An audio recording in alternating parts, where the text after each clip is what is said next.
The enemy is crafty. And see, the Bible said, be ye transformed by the renewing of your mind. But see, folks don't want to change their mind no more. You know, they want to change the scenery.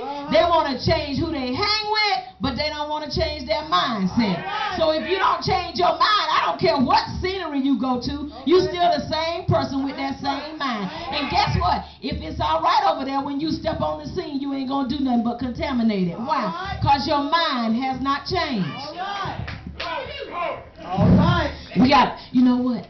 We got to deal with self. We got to deal with self. You know, I'm going to jump ahead a little bit and just share a conversation I had with somebody today. Because, see, preachers in this hour need to know that you're called by God, and you need to know what you're called to do. And we cannot be afraid to do what God has called us to do. So, you know, I've been toiling and dealing with some things. I got a women's conference coming up in February, you know, and I'm going from one thing to the other. And I was talking to this other minister, and I said, you know, this thing keep changing on me. The first thing was, it is what it is. But it ain't what it seems. But it ain't what it seems. Amen? Because, see, things are what they are, but it ain't what it seems. It ain't what it seems because we forget to hold on to God. And so then I went to toiling a little bit more, you know, and I said, you know, I know the young people know about R. Kelly. And now we got to deal with this because the church full of women. And so for some reason, we're not going forward. So R. Kelly sung a song and said, when a woman's fed up, ain't nothing you can do about it. But my Bible tells me that when a woman's fed up, she needs to be delivered. Amen. Because when we get fed up, then that means we are full. So that means that something needs to come out, and we need to be purged.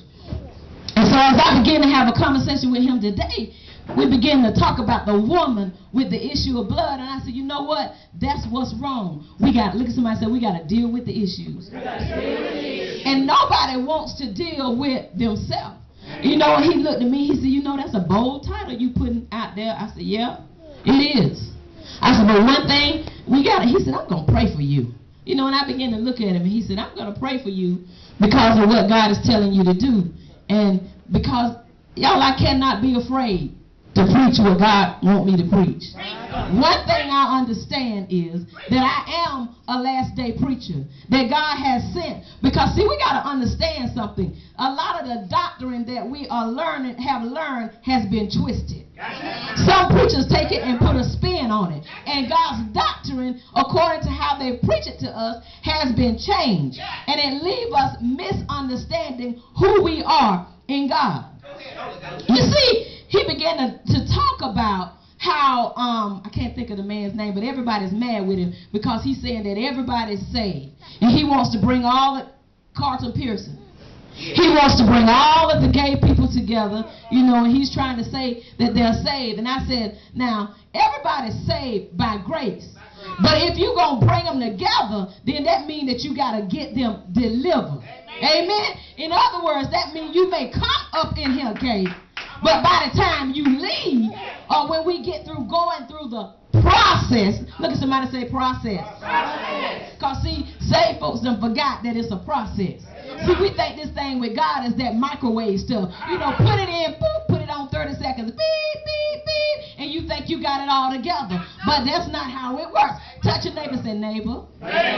Being saved is a process. Say, and neighbor. Getting delivered is a process. And say, oh, my neighbor. Becoming healed is also a process. Now, anybody ready to go through the process? I don't know much about deer, but I know that when you hunt deer and you take them to the processing place, taxidermists, I think is what they call them. But, you know, even though the deer you just shot him, but I believe they have to take him and hang him up on a rack, don't they? Have to hang him up for a few days. Why? Because he got to go through the processing period. Because, see, if you eat the deer before it's processed, you might end up contaminated. See, we don't fully go through our processes, so we become contaminated, and then we end up contaminating other people.